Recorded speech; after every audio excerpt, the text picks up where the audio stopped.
Hello there and greetings. It's Business Life 360 After Hours. I'm your host, Kristi K, and this is the podcast where we take that deep breath and that deeper dive into the real lives, experiences, and perspectives of success-driven people. We are going to tackle real-life topics at the intersection of business and life after the workday. When we're theoretically off the clock, that's when After Hours picks up, because that's when the convergence of life moments and the workday truly shows up. It is, after all, After Hours. Our topic on this episode of Business Life 360 After Hours is when loss leads to life purpose. This podcast episode is for anyone who's looking for hope, needs a fresh perspective, feels lonely, at a loss, or is looking for greater life purpose. And for you, we have the perfect guest who lost his daughter at age 19 and started a business on life purpose.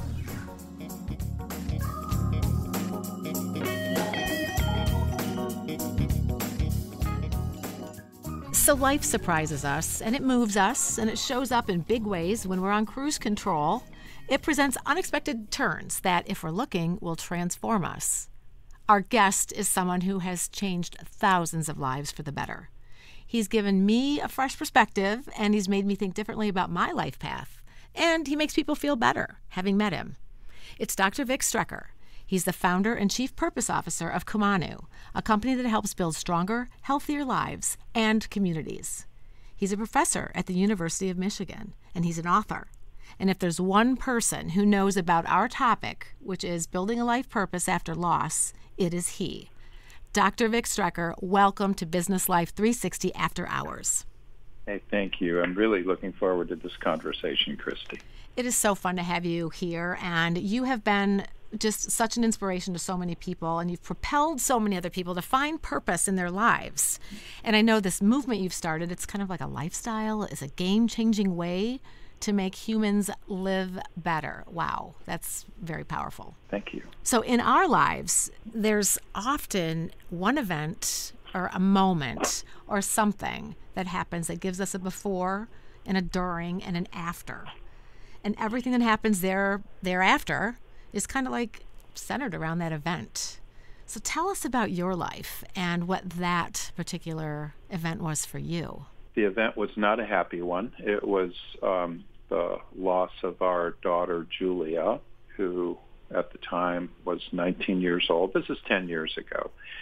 And she was born healthy. She used to like to say I was born a 10 out of 10. And then about 6 months into her life, we're on a sabbatical, a research leave in the Netherlands, when she started losing weight. And that's not a good thing typically for a baby.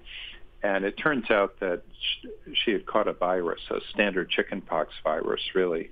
And that chickenpox virus, which usually just causes, a fever and, a little bit of illness for a few days, this chickenpox virus actually attacked her heart and destroyed her heart.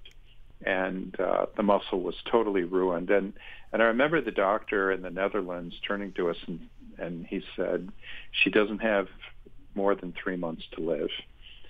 And you should just take her home because there's nothing we can do for her. And I'll never forget that night. It was very late at night. My wife and I were with our baby.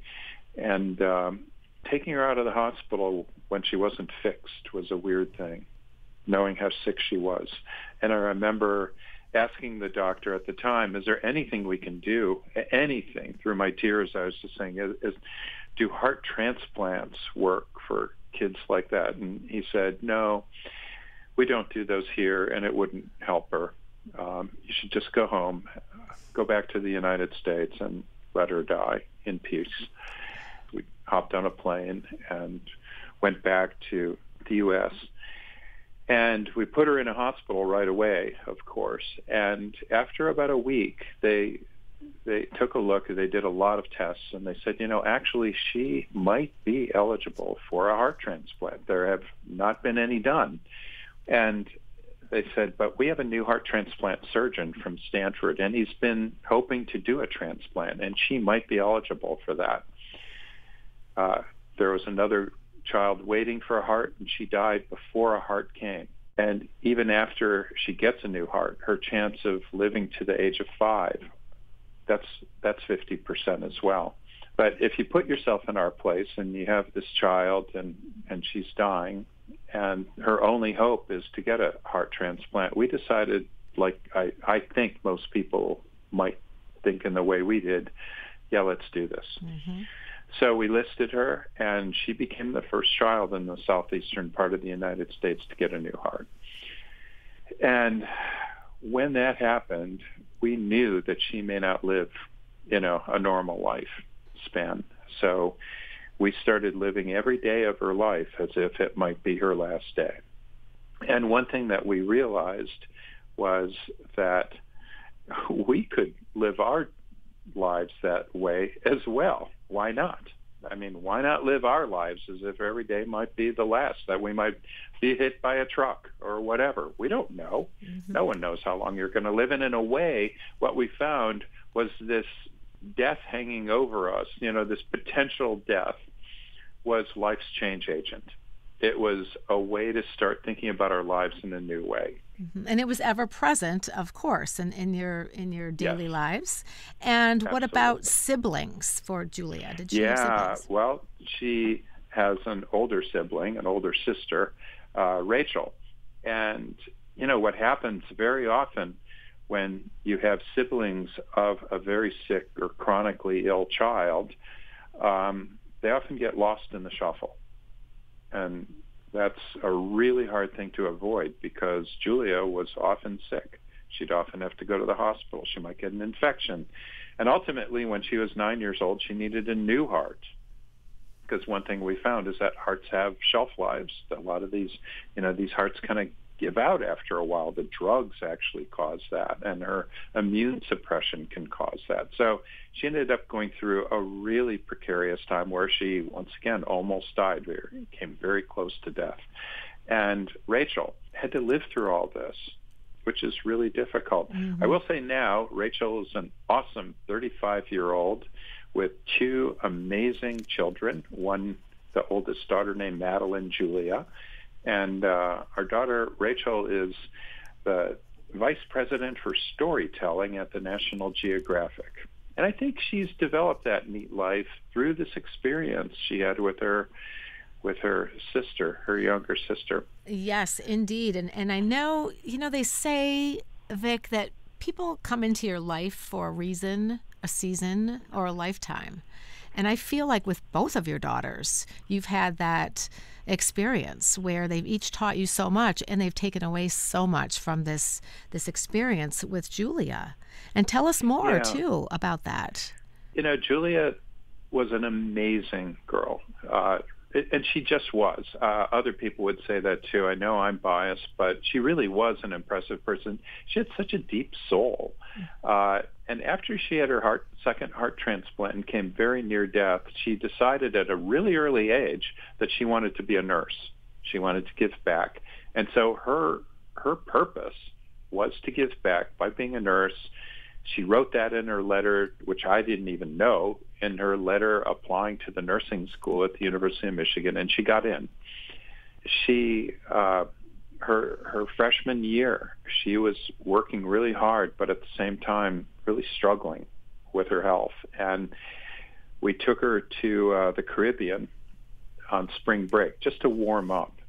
Our third day in, we were all sitting around what we call the gathering place, our dinner table. And, one of the things that we learned through our whole experience with Julia is that being at the dinner table was special. We didn't just sit in front of a TV and eat and, watch TV or zone out. We would sit at the dinner table and talk about our day. We would talk about, what we were doing, what happened, our emotions at the time. It was a very special time. So in this case, the dinner table, the gathering place, was out on the beach during spring break. And as we were leaving dinner and walking back to our room, she turned to us and said, I am so happy right now that I could die. And that night she did. We have no idea why she said those things to us. She had just been checked out and was fine, and she didn't tell us she was feeling badly, but that night, she died of a massive heart attack. So when that happened, our lives changed. And I know this is kind of a long-winded story, and it's maybe sad to people, but I want to say I've now given talks to over 100,000 people since she has died. And I've had many, many, many dozens of people come up and express their own grief over their own losses. So anyway, that's what I've been doing since she died, trying to help other people who have gone through tragedies as well. You just pointed something out, too, that we're all living in this world now. There's a prevalence, in this pandemic of us as humans carrying loss, carrying mental health issues every day with us, whether it's depression or loneliness, isolation, hopelessness, anxiety, whatever it may be. And there's an author named Elizabeth Lesser, who I know you are aware of, and she's identified this term called broken open. And I really appreciate that term because I feel like as you, Dr. Strecher, went through all of these dark hours that you went through with your family and regarding the sadness with Julia, how did you not go and stay down that path of hopelessness? And was there a point where fear and despair just overtook you and your wife and your older daughter?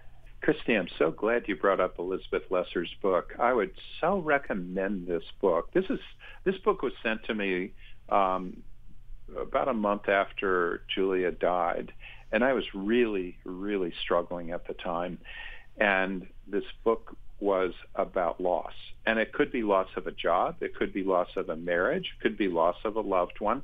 But whatever that loss was, it can create this feeling that you're just broken open. And I started realizing this is the breaking of the ego, your defensiveness. Your ego is basically kind of your mental immune system. If people, it's helpful if people come up and say, you're not a good person or whatever, we have this ego wall that defends us. Or if we have a certain political persuasion, somebody disagrees with us, our ego wall gets thicker and thicker. And now I would argue that our ego walls are incredibly thick, right? But when you lose somebody or lose a job, lose a loved one, get sick, whatever those things are, lose your health, for example, you start getting broken open. That ego wall breaks, and you start seeing a little more clearly in a way. If you kind of embrace that fact that your ego is broken, you say, okay, what can I see that's real now? And maybe what you see that's real are the things that matter most in your life. But one thing I realized, that the things that were most important to me weren't things. They were people, and they were causes. One cause was my belief that the world is gradually losing its purpose and direction in life. And so my cause is to help people find greater direction and purpose. And now with COVID, as you say, mental health problems have increased. We now know, and this is something that I study at the university and at our business Kumanu, we have a wonderful poll that we've been doing for the last 2 years with the Harris poll. And we found that depression rates have literally tripled since the beginning of COVID. Tripled. I conduct a depression screener with my students at the University of Michigan. 60% of my students screen positive for depression at a moderate to severe level. Now, if you are screened that way in a primary care office, that doctor is going to send you to a psychiatrist or some sort of mental health professional and or prescribe drugs for you. I mean, it's serious. It's daunting. And 60%, 6 out of 10 of my students screen positive for moderate to severe depression. You previously had shared with me a moment on Father's Day in a boat. Yeah. Will you share that with us? Because that is something that I can't get over, the way that you were able to kind of find hope again. A few months after Julia had died, I went up to northern Michigan to a cottage we have right on Lake Michigan. And, we were told by a grief counselor, you need to go on your own path, your own journey. You need to respect the other person's journey, which is really important. But at the same time, you have to go on this journey as a very private journey. So I went up to northern Michigan, and my journey for a while was drinking too much alcohol and eating too much and feeling sorry for myself. So one night, somebody sent me a book of poetry by a 15th century Persian poet named Rumi. I was not a poetry person, but suddenly Rumi's poems was amazing. And I read one just as I was going to sleep, and it said something like, the secrets, your dreams at dawn have secrets to tell you. Don't go back to sleep. And sure enough, the next morning I had this hyper vivid dream of being in this old town, basically a Dutch town, really, in the Netherlands. And it was an ancient town, and I was rollerblading with my daughter. Suddenly we saw this big, beautiful, shining building. It was like a church or a mosque or a synagogue or something. It was just gleaming, and it was this beautiful pink marble that was glowing. And my daughter Julia turned to me, and she was very young in my dream, and said, we need to go there. Then got into the room, and there was this endless stairway that went down and down and down. She said, we need to go there. And so we kept rollerblading down this spiral staircase to this big, beautiful hall. And in this hall, there were 3 women, and they were beautiful women, and they had these pretty dresses on. And suddenly I turned to my daughter, and my daughter was suddenly 19 years old, and she had one of these beautiful dresses on. She said, I have to go, Dad. And she turned and went, and she disappeared with these 3 angels or whoever. And I woke up suddenly, and I remembered Rumi's poem, your dreams in the morning have secrets to tell you. Don't go back to sleep. And it was 5 a.m. It was about 50 degrees outside, and I ran out just in my boxers and T-shirt, and I jumped in my kayak, and it was perfect, glassy, smooth water. It was still dark, and it was foggy. It was freezing cold, and I started just paddling as fast and hard as I could straight out toward Wisconsin. Suddenly, I found myself about 2 miles out, and I was out of breath, and the sun started coming up. I turned toward the sun because I kept thinking, maybe I'm just going to keep going. And I turned toward the sun, though, as it was coming up, and everything, maybe it was off the icy water. I don't know what happened, but suddenly everything around me started glowing. And I felt my daughter in me. I have no clue what happened, but I felt my daughter in me, and she was saying, Dad, you have to get over this because you're at a crossroads right now. And I realized that. I was literally, there might have been this sign that said death and life. And I had this crossroads that I had to choose.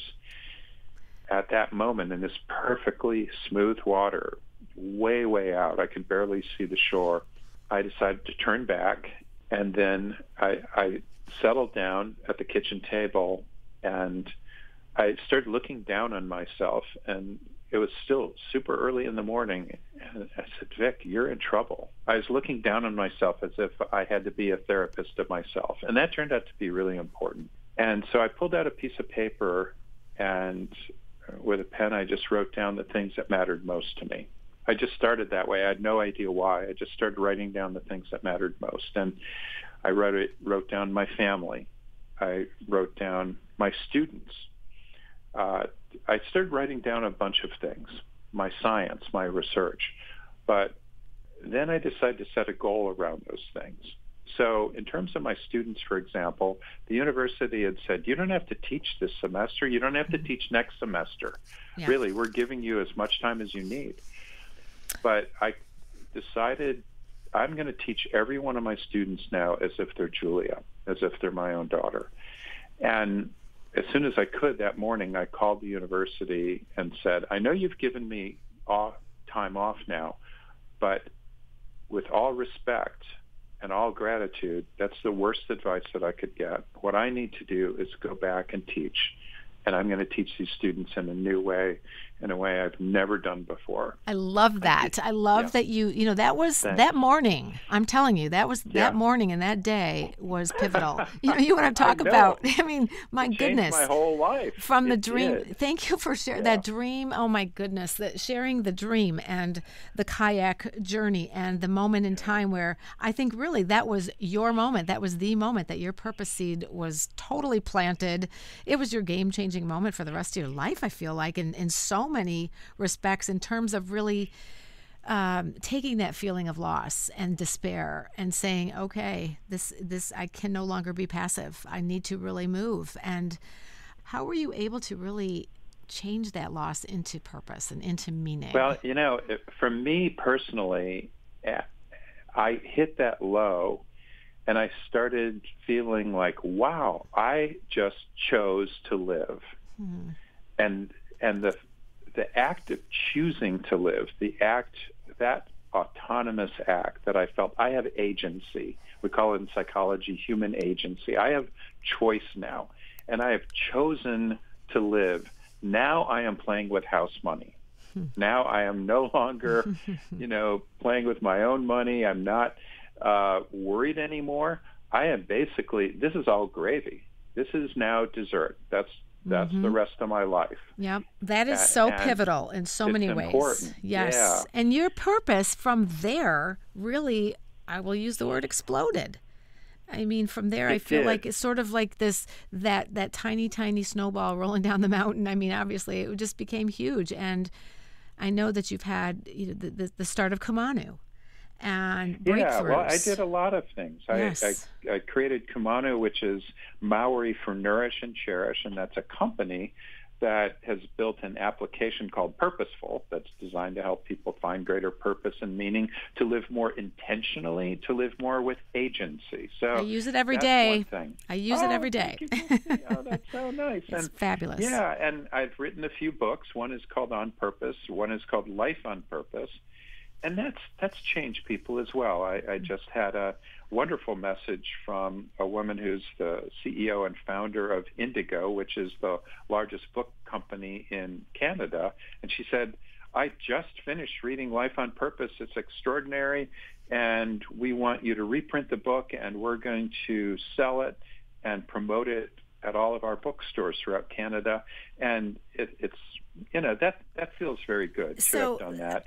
Oh, that's congratulations on that. And, I think to me, what that tells me, obviously, which I've known about you and about your writings and your experiences, is that you have really discovered how much people need what you're offering regarding purpose and discovering one's own purpose.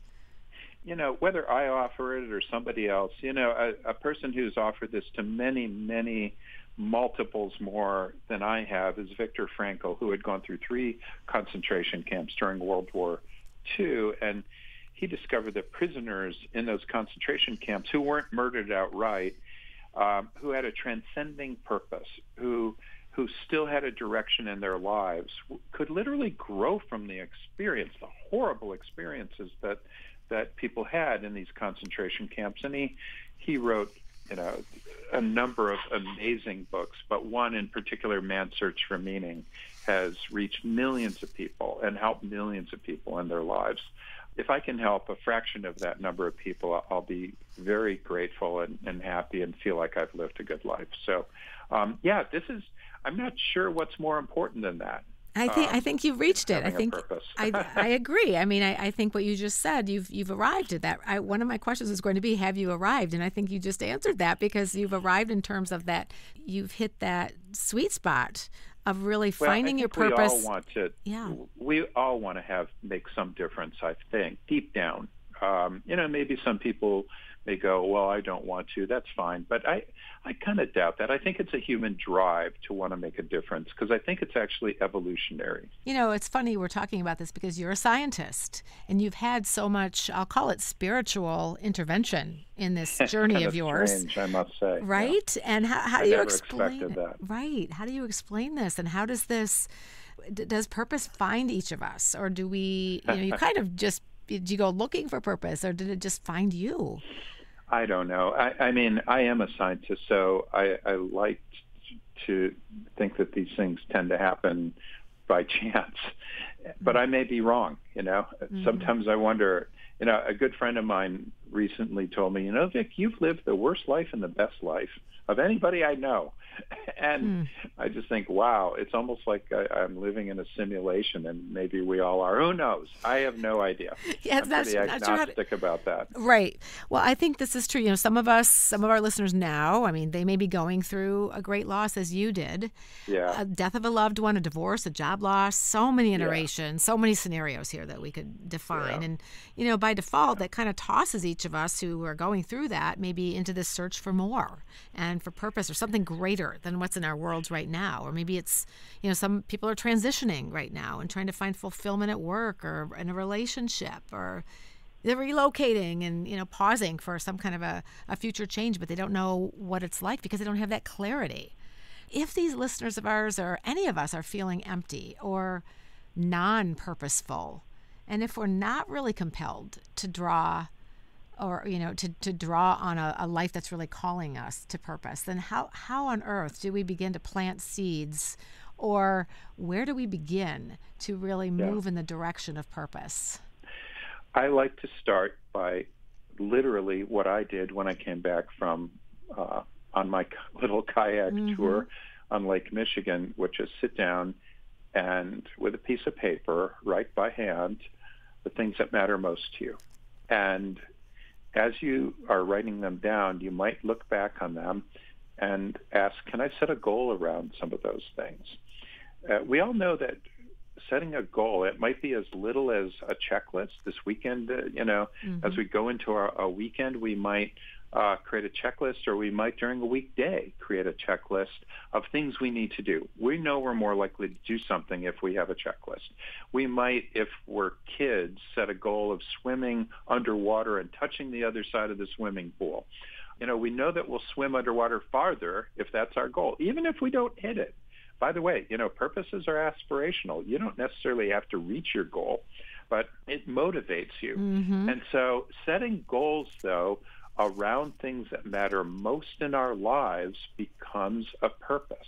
And once you have that purpose or set of purposes, you might have a work purpose in your life. You might, and by the way, I find that people set purposes in their work that are related to any kind of job. If Mike Rowe has this wonderful series on television called Dirty Jobs, where he interviews people who have apparently the worst jobs in the world, and yet these people find great purpose and meaning through their work. That's wonderful. That's such a great example. It's such a great example. Can. Yes, because what is it that matters most in our lives? And it's fulfilling to someone else, maybe not to you, but to that person. We spend most of our working hours at work, right? Most adults spend most of their waking lives at work. So thinking about what kind of purpose you could achieve through your work can be really important. How about your purpose with your family, if you have a family, with friends, with your community? So think about what matters most. Think about what causes you care about. That's another. I like to also use, it sounds morbid, but the headstone test. And this really was motivated by our daughter, Julia. When she needed that first heart transplant, I started thinking, what would I want to have written on my headstone if I were to die? Whoa. When we start thinking about our own death, like I said, it's life's change agent in a way. It creates greater contrast to our lives.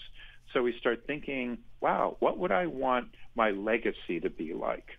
What would I want people to say at my memorial service? So those are maybe ways to get started. I really like that in terms of writing what matters most, because I feel like really when we start writing, it's probably going to be maybe a shorter list than we would have thought as we started out. And if you really start to prioritize that list, it's like, okay, there aren't that many things that I really want to put my time into, but I want to go deep with those things that I do want to put my time into.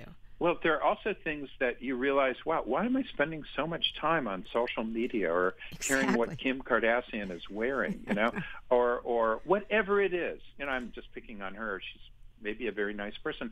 I just don't care what she's wearing. That's all. And why should I? Why should I care about all the things going on? I think social media, to some extent, is taking us away from our true purposes. You get me going when we start talking about social media and that demise of sort of, go refer back to previous conversation about depression, loneliness, etc. So I do like, absolutely. I really do like what you're saying so much about sort of that what matters most thing and that list and really digging in. And I wanted to say, too, when we travel down that road and we're exploring purpose and what life or health benefits might start to emerge, how is it then that you think that we can really start to love unconditionally, start living with clarity, start being more intentional? Are there other benefits to that? Is that really kind of where we're headed with that? Once you have a purpose in life, then you start realizing, wow, I need to take good care of myself so that I can live that life of purpose. So, for example, if I'm going to teach every one of my students as if they're my own daughter, and by the way, I don't. I do my best to do that. It's a goal that I set, but ask my students. Many of them would say, oh, he doesn't do that, but I try to. And that means if a student needs to reach me, if they have a problem, a personal problem, if they are having trouble, if they're sputtering in some way, and they reach out to me, one of the things I think about is, what would I want a professor to do for my own daughter? And I stop and say, okay, in that case, hey, I'll have a coffee with you. Come on over. Mm-hmm. Whatever. I will find the time. In order to do that, I need energy. So I walk to work. I meditate every day. And I also try to sleep well. I try to be creative every day. I try to eat well. Mm-hmm. All of those things I do so that I have more energy. And it's not for me necessarily. It's so I have the energy for this set of purposes that I have in my life, because I want to live a big life. There's certain things that you might enjoy that you're going to want to get really good at. Can you develop any superpowers during this time of COVID? I learned to make bread, for example. There's certain things that I just learned to do. There's certain programs. I analyze data. I'm a researcher, so I learn new analytic techniques. Perfect. With data. I hope that people think about all of these times of difficulty as also some opportunities to develop some superpowers.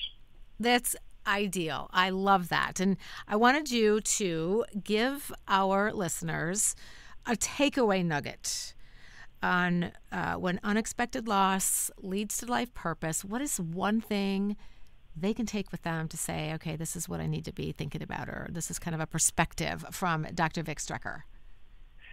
If you can start feeling like you have a choice, that you have a choice in getting better or not, it is truly your choice. And that agency, along with some intentionality every morning, like we wake up and we say, well, it's snowing outside. What's the temperature? Okay, I might wear that coat. Thinking about your day every day in a way that you might think about the weather. And you might say, well, I have a lot of meetings today, or I'm going to have a lot of stress today. I better have that difficult conversation with my spouse today, or whatever you're doing, you start living a little more intentionally. I'm going to start preparing for that. How do I live the biggest life that I can in this brief period that we're on this planet? We'll live bigger and happier lives. Wow. Powerful, very powerful perspective. And I think I've got a couple takeaway nuggets myself from you, and I think many of them. Light drives out darkness, and really focusing myself for personal growth on looking for the light and the signs that are there in our lives, and really going and paying attention to what matters most. And we can create our own light, too. And that sometimes is lost on us when we go through something like great loss. And I think that, once we keep that top of mind, we can find that life purpose that you so eloquently define for us. So Dr. Vic Strecher, tell us how we can find you. Tell us more about your books, your website, courses, sure. App. The application is, it's called Purposeful. My book, I have two books. One is called On Purpose, and the other is called Life on Purpose. On Purpose is a graphic novel, and Kristi, I guess you were just reading it. I sure was. Life on Purpose is a book with words in it, as my editor from HarperCollins says. And I think you can get those on Amazon or other places. I also have a massive open online course. It's free, and it's called Finding Purpose and Meaning. It's through Coursera. And if you go to Coursera.org, just look up my name, Vic Strecher, or you look up Purpose or whatever, you'll find my course pretty easily. And it's a really simple 4-week course. And now over 150,000 people from around the world have taken the course. And I think, I get a lot of positive feedback from that. I think it has changed a lot of lives. So that's what I'm working on. I'm working on a children's book right now with an amazing former student of mine who is an incredible artist and illustrator, professional artist and illustrator in New York City. So working with her on a children's book and, working on a whole bunch of other things too. Well, we want to have you back on once that children's book comes out, and anytime you want to come back on, you are welcome on the podcast. And Dr. Vic Strecher, Kristi, thank you so much. My goodness, thank you for being on Business Life 360 After Hours, for transforming us, for turning unexpected loss into purpose, and for making humans better at this thing called life. Thank you. It was a lot of fun. Find success by your own definition at your intersection of business and life on my next podcast, Business Life 360 After Hours. Thanks for joining us. I'm Kristi Kay.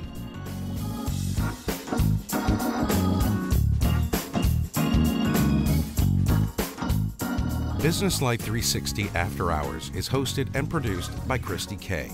Audio engineering, production, and editing by Chris Pfeiffer. Be sure to join Kristi for her award-winning television series, Business Life 360, the third Thursday of the month on WGTE HD or at wgte.org/B360. Business Life 360 After Hours is a production of WGTE Public Media.